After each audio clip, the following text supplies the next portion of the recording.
And so Mm. um, I try to do things that are within reason. And then also, I would love to, after I finish this sort of series, find things where my kids are helping and being a part of that, especially as they get older. They're a little young now where the run that they're okay on, but I would love to document their journeys and help them, help me as well to be a better father and human as I continue to age, and keep building this relationship between myself, my business, and my family.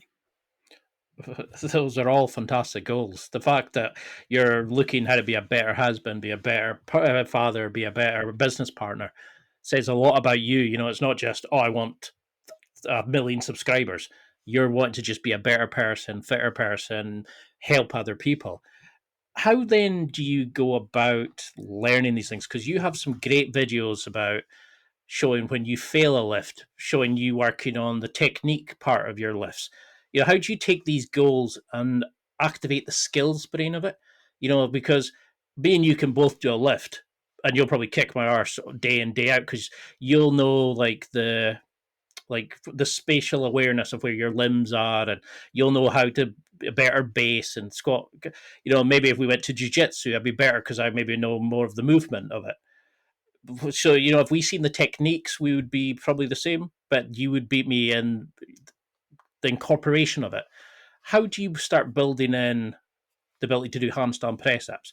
How do you learn how to do the more technical parts of CrossFit or any of these sports? Do you have a preferred method for learning skills like that? Yeah, I mean, so having done CrossFit for a very long time, I've trained those things.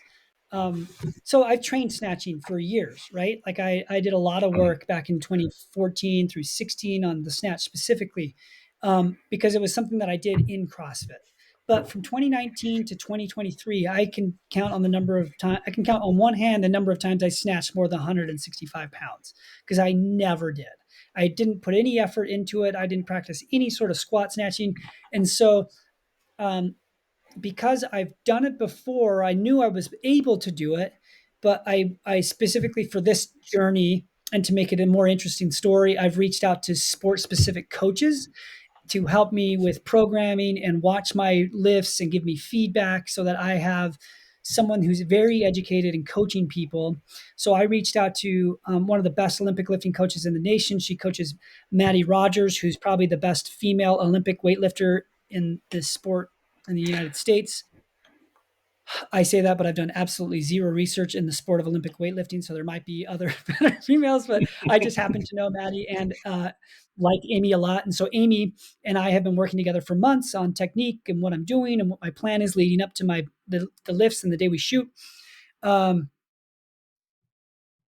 I think those sports specific things, the best way to learn them is just to set small goals along the way, and with the hope of being able to do that movement in the future. So if you are wanting to do CrossFit but you're like, man, handstand push-ups, I don't think I could ever learn those. Well, you can. They just won't look like handstand push-ups on week 1. What they're going to look like is taking a dumbbell and pressing it over your head. And then what it's going to look like is you're going to put your knees onto a box and have your hands. So your knees are here and then your hands are down here. And you're going to be doing push-ups with your hands, lifting just a fraction of what your body weight is. And then you'll kick up into a wall and hold a handstand the next week.